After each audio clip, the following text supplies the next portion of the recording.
Anyone doing anything fun this weekend? Huh? Might go skiing. Might go skiing, huh? This is the time in your lives where you're supposed to like fuck off, right? To the max.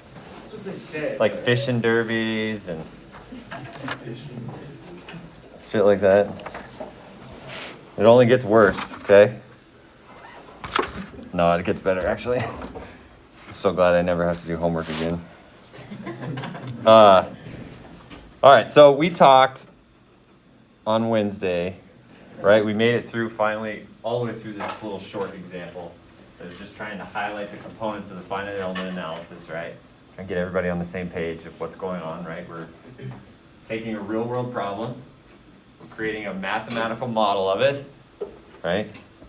Based on wanting to know, right, a field variable that varies over space, right?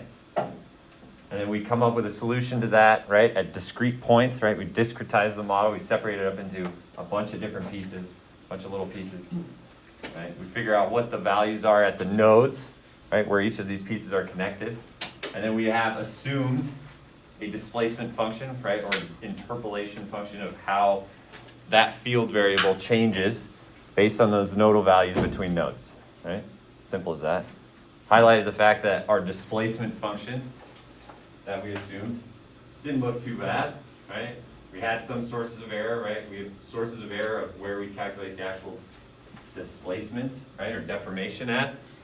Based on our discretization, right, we assumed 2A, 4A, and 6A for our areas. Obviously, that's going to change what our PL over AE is, right?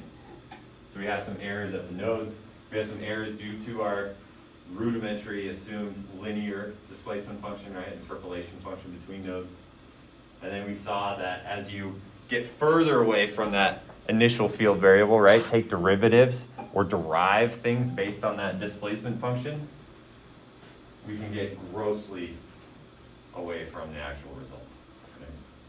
And again, knowing that this exact curve that we calculated here, like the dashed line, is just an exact solution to our mathematical model, right? Not an exact solution to the real world.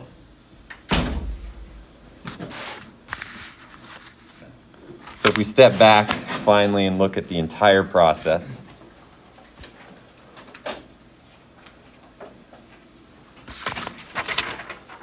it's right here. All right. I think Ladine went over a little bit of this, right? So at the start, this is where we make our first jump. We go from the real world to our analytical or mathematical model, right? We consider the physical actions involved, like what's going on in our problem. What are we looking at getting out of it, right? What's our field variable? And we devise or improve a mathematical model based on our assumptions of what are we looking at, right? What are we trying to determine? From there, right, so this would be our, what I would call our first source of error.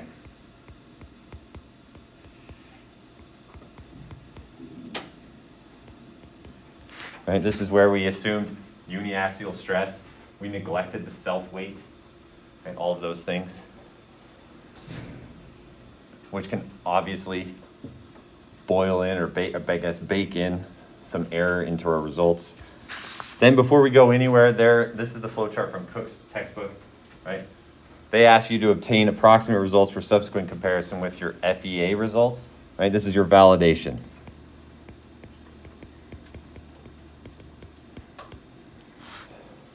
And you should be doing this up front, right? Just like we did with our tapered column, right? We got some exact solution.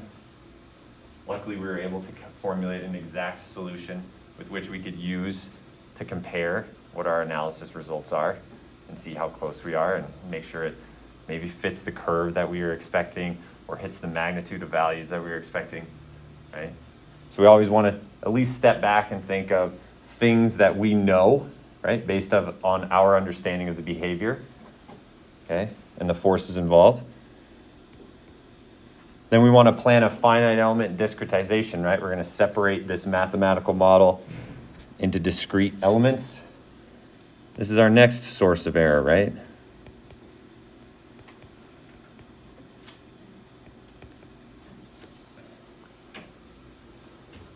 right? We separated it. We know that, as we saw from our diagrams here, if we were to continue to break this up into more and more pieces, we would get closer and closer to this curve, right?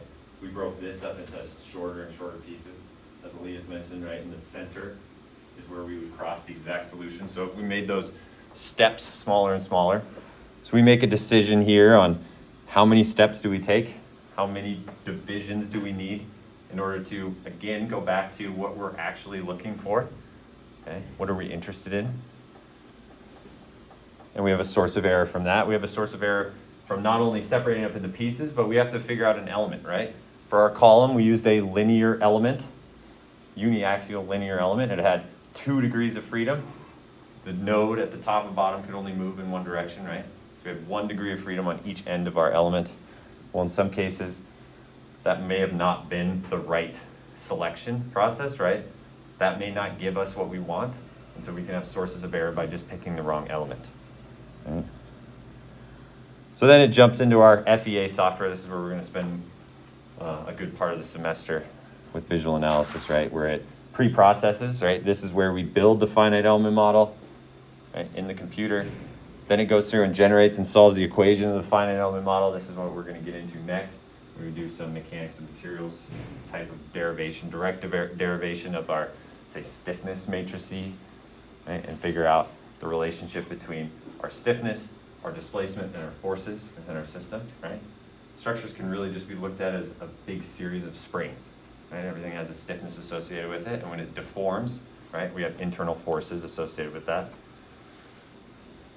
And then finally, post-processes, as we noticed with our 2 curves, right? Our element, our linear element that we derived, gave us displacements, right, at our nodes. And based on those displacements, we derived stress, right? Hooke's law, strain, right? We took the derivative. And that's exactly what computer programs do. A lot of what we look at, if you've been working on the homework, right? Our plate results, our stresses in our plates, well, those are derived based on the displacements of our plates, right? And so the ability for making sure we have adequate convergence, right? The ability, if we went from 3 plates or 6 plates, how much do these stresses change? Right? That would be are we going to converge on a solution? So how many do we use? So we would find, right, we would see that behavior in this post-processes part, or post-process part, right? This is where we also have some error. The computer rounds things off, right? It doesn't go out to an infinite decimal places, which can lead to truncation of some solutions.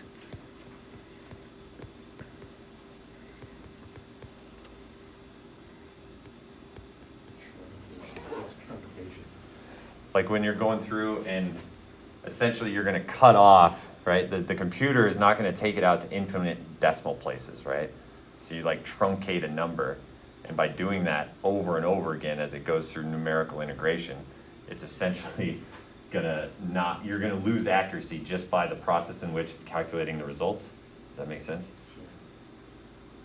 And so then like convergence, right, is another thing that happens where on the post-processing side, we'll find later on that, right, displacements, as we saw in this diagram, they're a lot closer. So by adding, say, 6 elements here, the changes in this curve, right, our FEA curve versus the classic curve is going to change a lot. So the convergence here is a lot faster than we would see if we started changing a lot of the amount of elements in our stress curve, right? We completely are way off the mark when it came to our extreme stress, right? So adding or doubling our elements, these stress values are going to change a lot. So on the post-processing side, right, you want to display those computer results so we can examine them, because we're going to want to look and see how much do they change if we change our model a little bit, right? Once you have these results,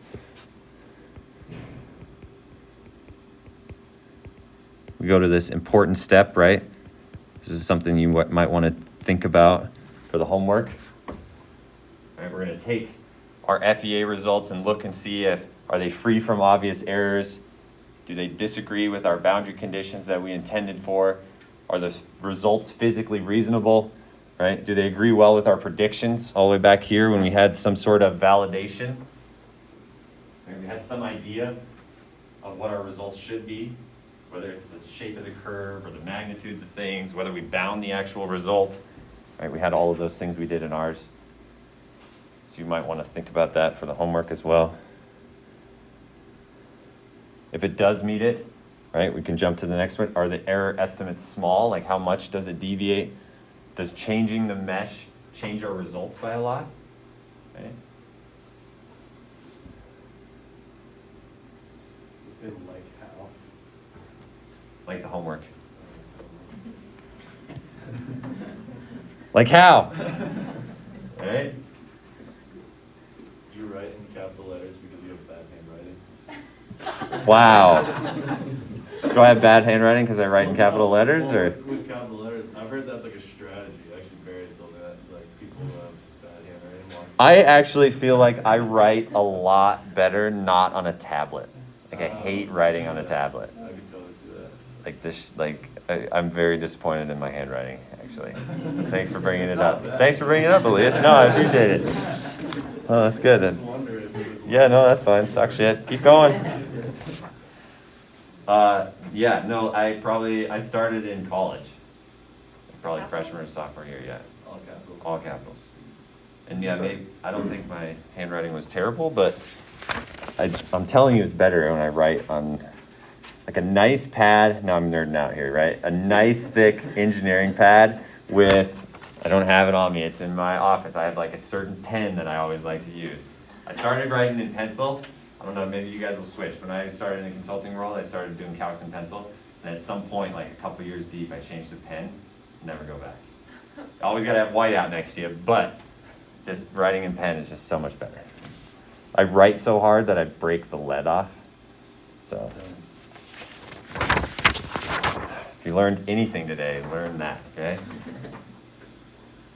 All right, so that's the process. Ultimately, what is it? It's just a big balance.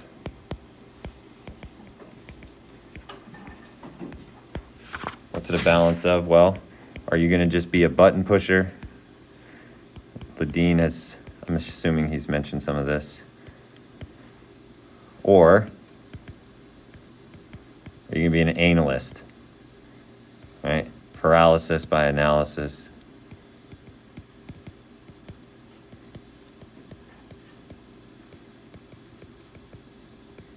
Right? If we go back to that quote about structural engineering, right? This is all just an educated guess, right? Each of you could get a PhD and make a dissertation on analyzing like that little structural system out here that's protecting the HVAC system, right? You could just go to the max, analyze the hell out of it, maybe even dive into some nonlinear finite element analysis, right? Figure out exactly how much snow or how much loading this thing could handle, right? But in the real world, as I've mentioned before, right, time is money.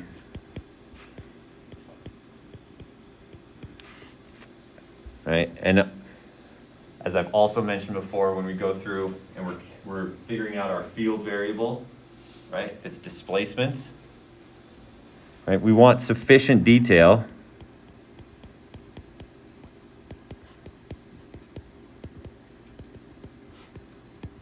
without wasted resources.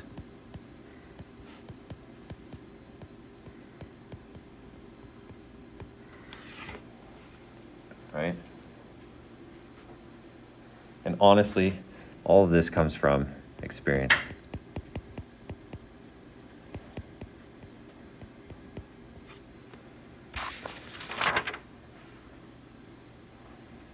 What was it? On Wednesday, I said, good judgment comes from experience, experience comes from bad judgment. Fucking nailed it, right? That's it. So it just takes time. So hopefully in this class we'll get a little bit of experience. All right, any questions there?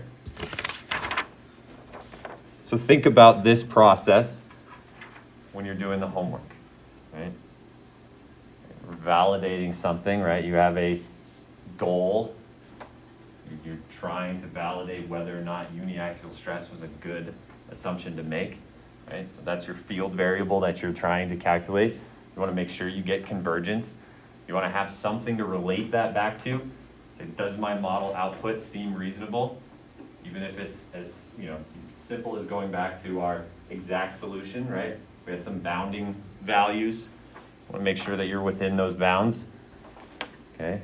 Make sure that changing the number of elements isn't changing the overall results you're getting by too much. Make sure you're converging. You're getting to a solution.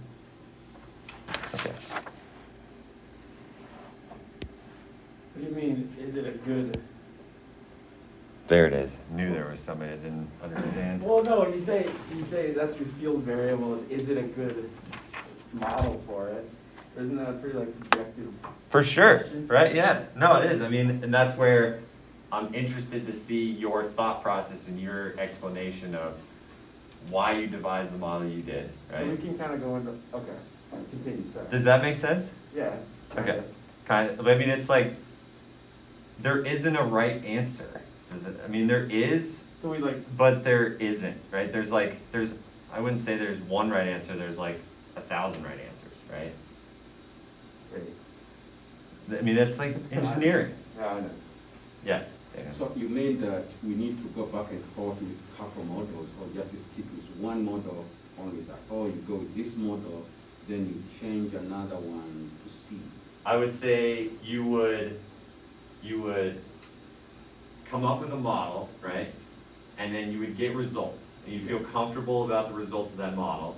And then normally what I would do is, okay, what if I change refine the mesh, right? Refine how many elements I have or the orientation of things and see how much things change. Once I'm comfortable with an overall setup of a model, then I can make tweaks to it and see, all right, am I really converging? Because even though that the numbers maybe are close and I could validate them and feel comfortable with them, that doesn't mean that you are as close to the answer as you could be. Close to what, the right answer? Yeah. Or just the subjective question of, is it good or not? Well, I would say, when I say right answer, I mean like the answer with which your model is modeled. Like the, Stress. You wouldn't want the stress to change a bunch by Yeah. changing some of your model, right? but you're talking about the exact solution, right? As your, I was gonna say that Baseline. that'd be something you could, lean on as a validation. And say, okay, the stresses that the VA model is giving me at the base are X. And I can go back to our exact solution and say, all right, those stresses that I would have calculated, right, by hand, was just the force over that area, which we know is 7A. Right? but How if we're close just is looking it? at behavior of different types of models, is it like? But you want the even model like a that coarse you're, model, like, couldn't it show that you're still, like a pretty unrefined model could still show that your assumption of uniaxial is good or bad, even though the answers aren't perfect, they're still like showing that it's not. but you want it as close to, you want it to capture the best you can of what you're trying to model in the first place, right? Okay, yeah. So even though you might be looking for a behavior in it, you want to make sure that the models you're using to check that behavior are as close to what you're looking at getting out of it in the first place, Okay, right? Is that? that's good. Whew! Man. All right. All right. So that was the introduction, right? That's an overall encompassing concept of the finite element analysis, right? And one of the big things that we talked about, right, and is kind of one of the cornerstones of the finite element analysis is the idea of discretization, right? And we have these nodal values, and between nodes, we assume some sort of displacement, right? We assume the behavior between them. We're not actually calculating directly what those values are. We're assuming that based on what our nodal values are. So if we look at, or I guess as Cook puts it, is like a finite element analysis is an approximation by piecewise interpolation of a field quantity, right? We just separate it up into all these little piecewise functions, and we're assuming that that piecewise function is this interpolation function, or how our field variable varies between our known nodal values, right? So if we consider 2 points on this graph, right, and those points had a coordinate of x1, let's say phi1, right, x and y, x2, phi2.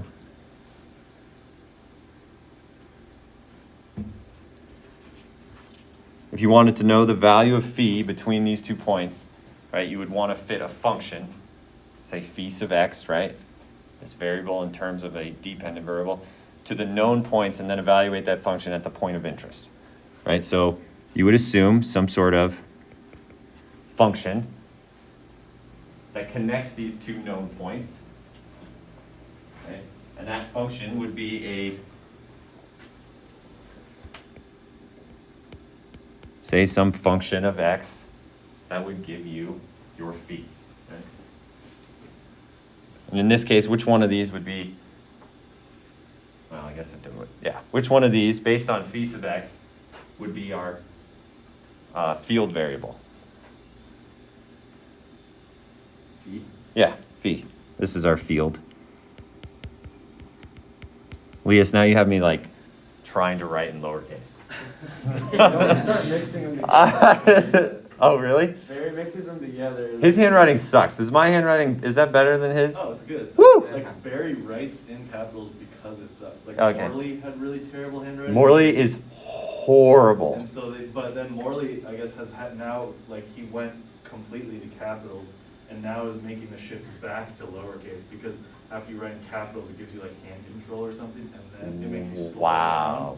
down every writing, and it makes you have better handwriting. Yeah, reviewing some of his earlier calculations at Morrison Merrily, terrible. Hand counts do you guys do there? We do a lot of hand counts. We're real engineers, Aaron. Right? You can tell Tom that. Right. So we have this field variable. Well, what does that make? The x, that's our space variable, right? Which if we know where we are in space, if we had some interpolation function, we could figure out what our field variable is, knowing, in this case, if we knew 2 points, right? So in this case, our field variable is phi. Right? In finite element analysis, the interpolation function is almost always a polynomial. And we do this because it provides a single valued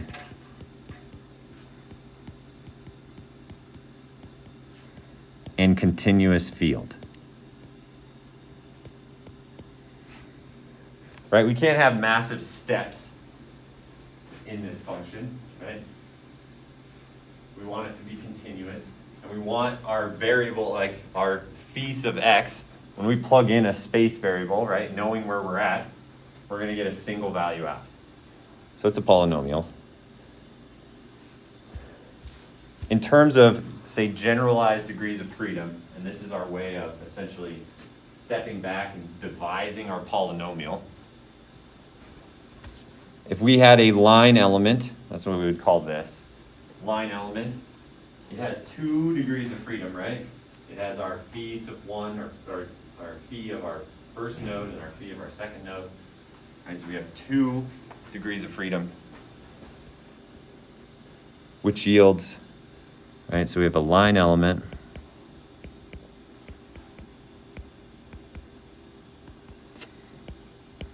with n nodes.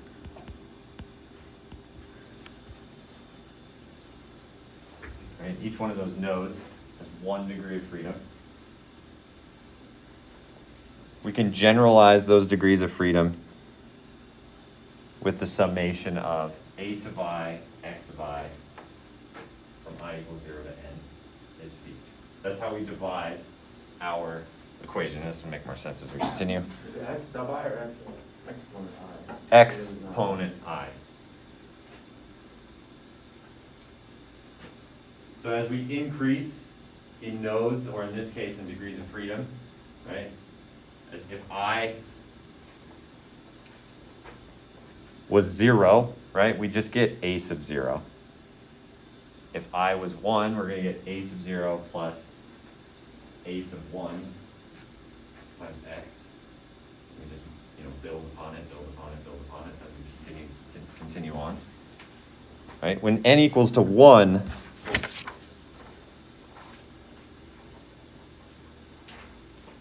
what type of interpolation would that be? Linear. Oops, don't want to erase that. 2, quadratic.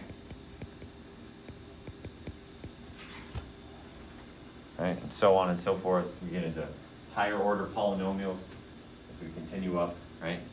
As n increases.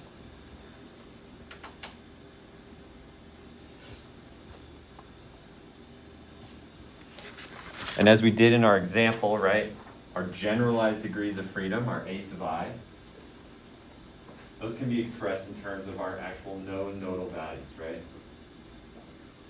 Right, this is where we plugged in saying, okay, we have a linear relationship, right? Y equals mx plus b, right? Or in this case, phi equals a naught plus a1 times x, right? Same thing, it's equation of a line.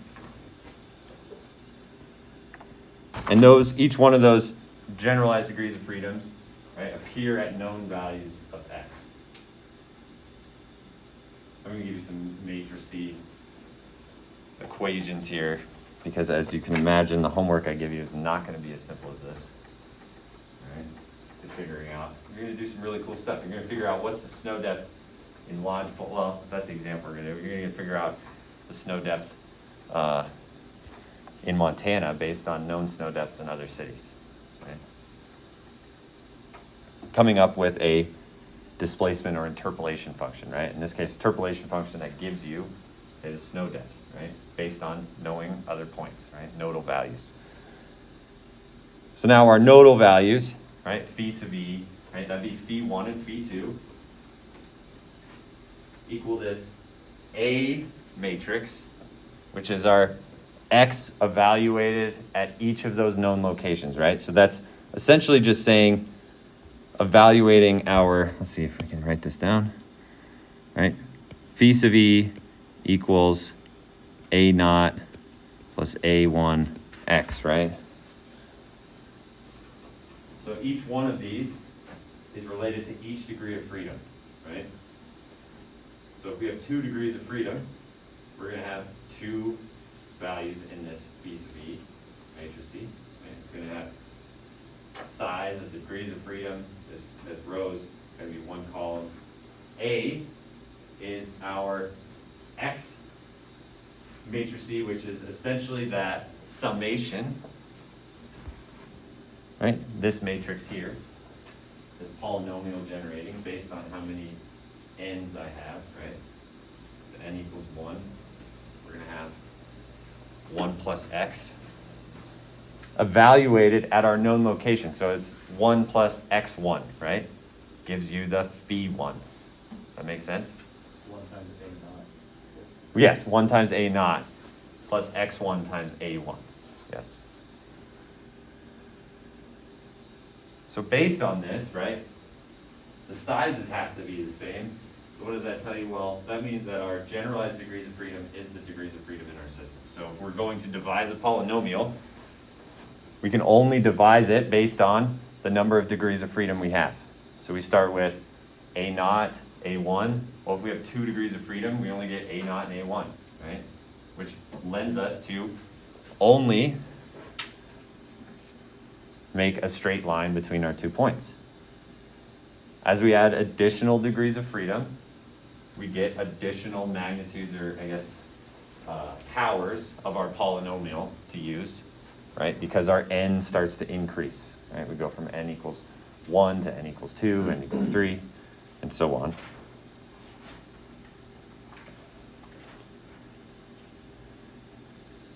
So we result in creating a expression that looks something like this, where n becomes our shape functions. And what all that n is a reorganization of our function. Instead of based on a times x, right? That was our original function. It's x times a. We had our matrix C here, right? 1, x, x squared, x cubed, so on and so forth, our a's, right? And this would yield, if our I equal to 1, is our a naught times a1 times x, right? Y equals mx plus b. It's just our linear function. We have higher order, right? More degrees of freedom, and we start getting a2, a3, a4, and our polynomials increase. So if we rearrange those and say, all right, we're going to get a function, right, that relates our known spatial values, right, and our unknown space variable, right, it's essentially a function of x1s, x2s, and x's.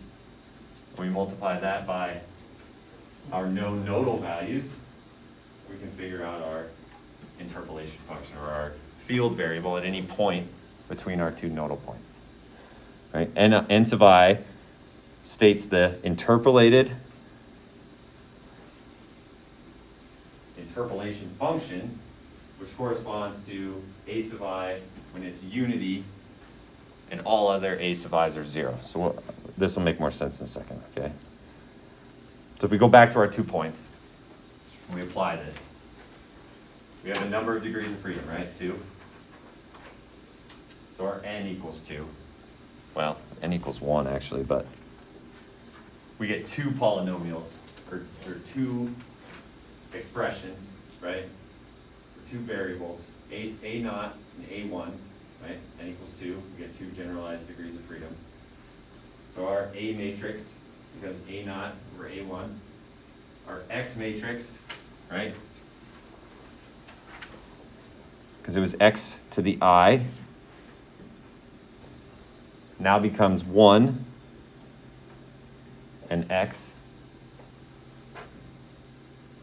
So if we multiply those out, we get this linear interpolation function, right? A naught a sub I times x, or mx plus b, same form. Because we only have 2 degrees of freedom with respect to x. Is there a blank? What does n sub I equal? N sub I. Scroll up a little bit. Like that. Oh, just a shape function. Oh. Sorry.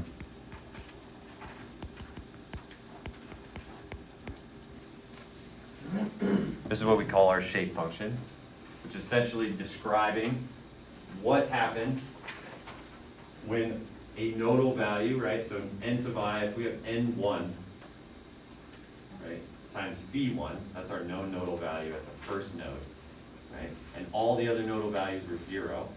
The curve that this n sub I creates is our displacement, right? Or our field variable across the element.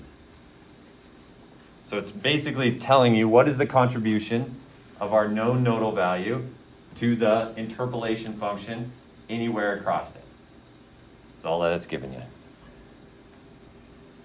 So we start here, right? We know that our A matrix is populated with all of the X matrices values evaluated at our nodal locations, right? So our first row is at our first node, which would be 1 times x1, right? That's our space value. That's where we're going to be at node 1 is x1. And then we're going to be at x2 at node 2. So we have 1 times x and x1, and then 1 and x2. That lowercase a matrix is not our shape function. No. That is the, Because I'm tempted to think it is, but. no. That is our generalized degrees of freedom. That's essentially saying what is our coefficients on our polynomial that describe our displacement, or I keep saying displacement, but it's just our interpolation function, because it might not be displacement, it might be temperature, it might be snow depth, right? It's our coefficients. We get those coefficients by just plugging in, which we'll do here, right, which is essentially the same thing. So if we say, right, A, which is 1, x1, 1, x2, times our generalized degrees of freedom, right, is essentially just another way of writing out these two equations here, right? Saying phi1 equals a naught a1 times x1, right? That's all this. Row times column, get this guy. Row times column, get this guy. We can evaluate those, right? Because we have two equations, keeps going to, and two unknowns. Can you say what that capital A matrix is again? The capital A matrix is the evaluation, is each row is our X matrix evaluated at our appropriate nodal location. So it's essentially, it is the X terms, right, 1 and X1, evaluated at each of our nodes. So at node 1, we're going to be at X1, right? At node 1, we're at X1, and at node 2, we're at X2. So we have one X1 and one X2.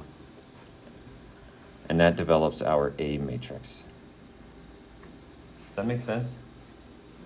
I'm just confused why the one, like it's one and then X1 and then one and then X. Because X, or I guess A, big A times little a, gives us our interpolation function evaluated at our nodal location.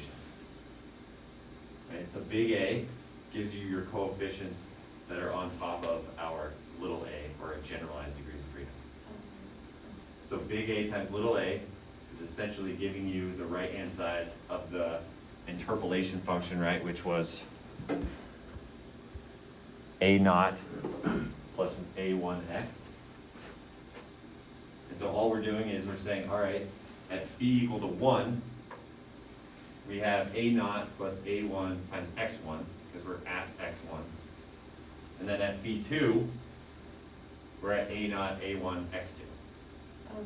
And so we pull out those coefficients on there, like the 1 and the x. Oh, okay, so those will all be B. Yes. Oh, okay. Thank you. Yes. So if we have two equations, two unknowns, right? We know this, we know this, we know this, and we know that. The only thing we don't know is the coefficients on our polynomial. Right?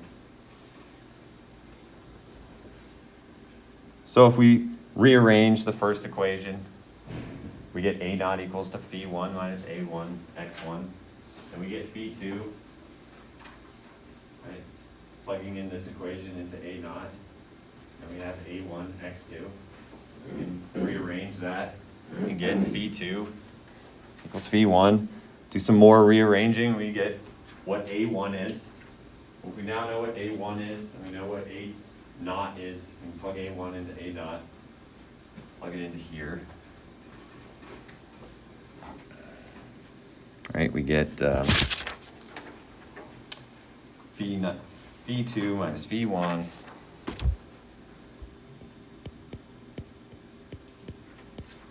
all over x2 minus x1,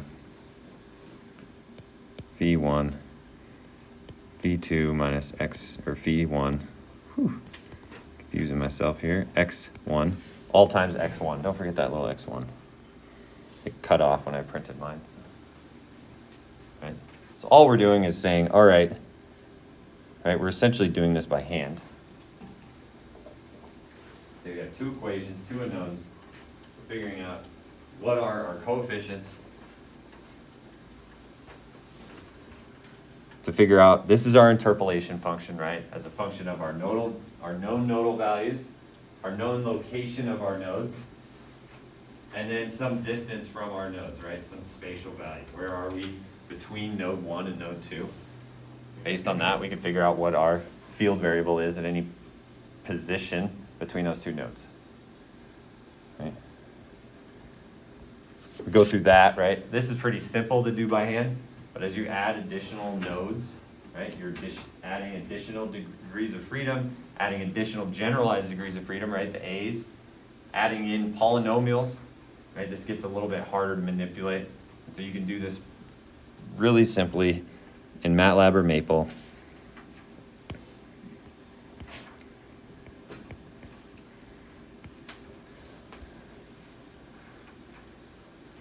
Using this equation here, right, which is just rearranging our previous equation up here, right? Phi sub e, which is essentially our known nodal values of our field variable equals our A matrix, which is our X matrix evaluated at our node values, right, or known nodal locations, times our A matrix, times our generalized degrees of freedom. This essentially gives you these two equations in matrix form.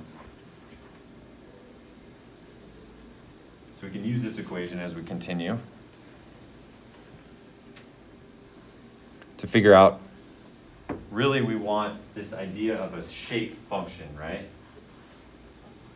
It's helpful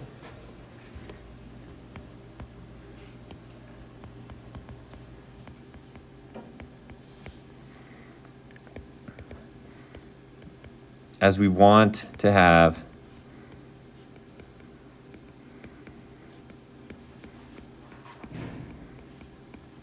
a function of nodal values.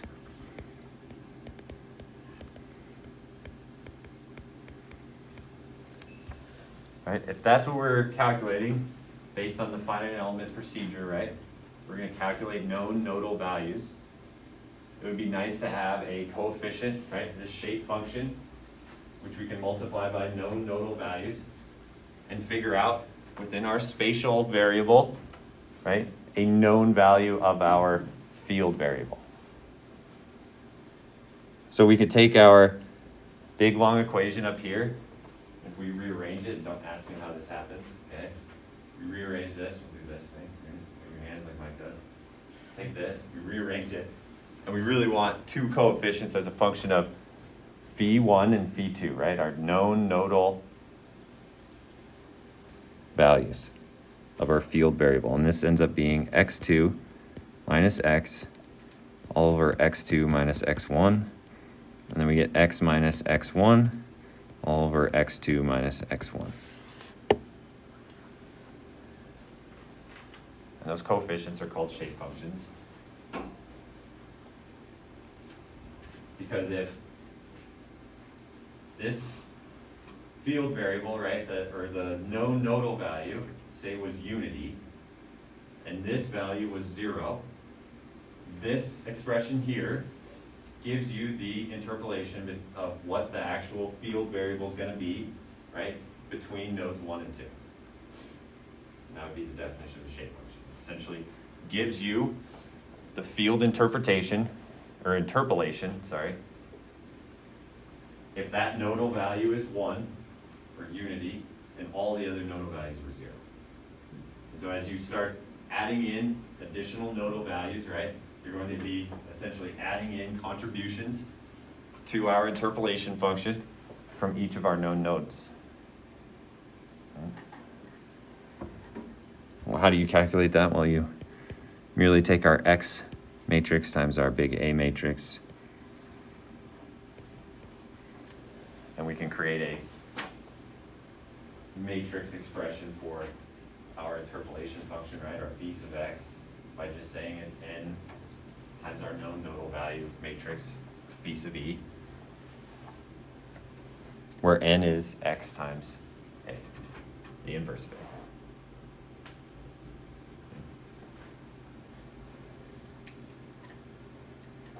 So there's nothing different between equations 4 and 5, right? They're just a rearranging manipulation of one to get the other.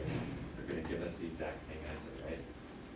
But in the finite element analysis method, we really are interested in a function that gives us our field variable as it relates back to our known nodal values, because that's what we're going to go and calculate. And this phi2 and phi1 need to be calculated like externally from all of this. Yeah. Right? Yeah. And x2 and x1 are known. X2 and X1 are known. Yep. But phi2 and phi1 need to be calculated. They will be calculated, yep.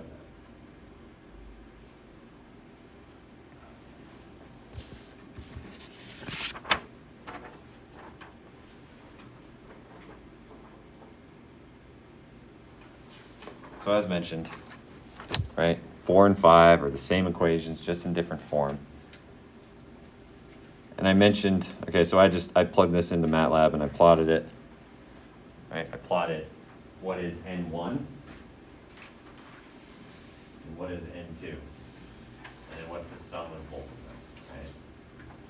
So as you can see, if N2, right, if phi2 was 0, right, as I mentioned, and then our nodal value at N1 was unity, right, or 1, this is our displacement, right? The shape function then becomes our displacement function, right, or our interpolation function, sorry. It's giving us our field variable across our element. Similarly, if we didn't have a nodal value at node 1, but we had one at node 2, right? N2 then becomes, this is what our keep saying displacement, our interpolation function is of our field variable, right? This would be phi sub x. Why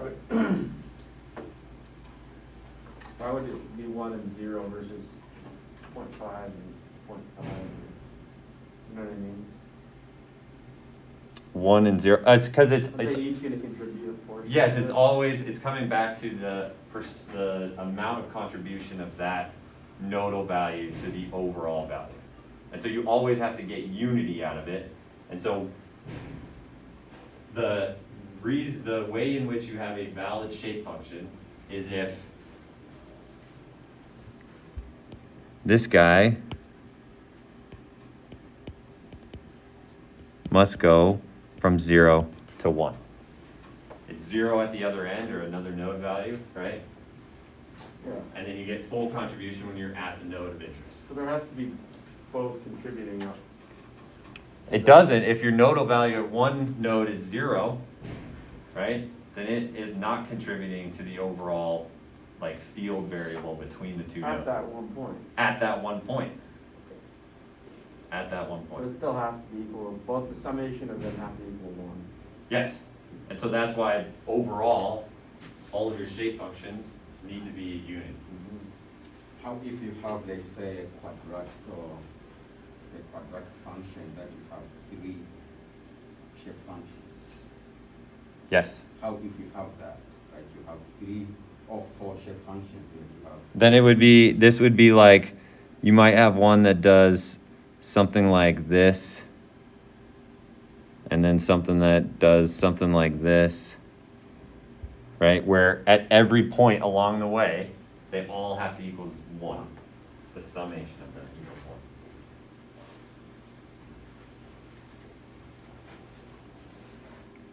1. Right, and this is an adequate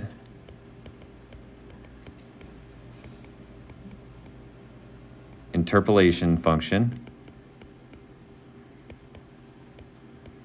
just because of that, right? When our sum equals 1 everywhere.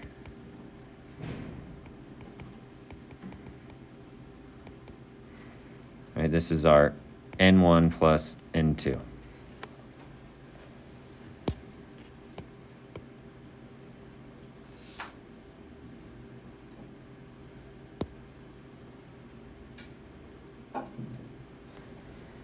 Well, what does N1 here, I guess when we end here, N1 is describing, well, how close is X to X1, right?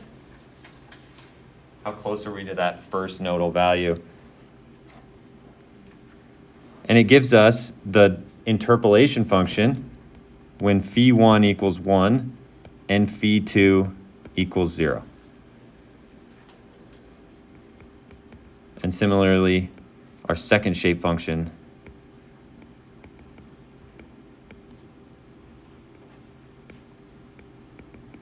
is the opposite, right? It's how close are we to x2? How close are we to the second node?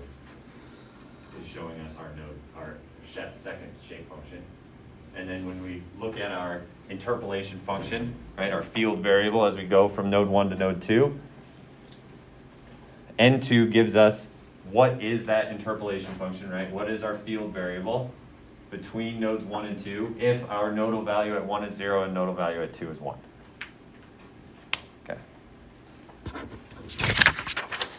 Any questions? We've gone way over. Any big weekend plans? Do I? I'm gonna ride my snow bike on Sunday. Otherwise, snow bike, dude. Are you into snowmobile?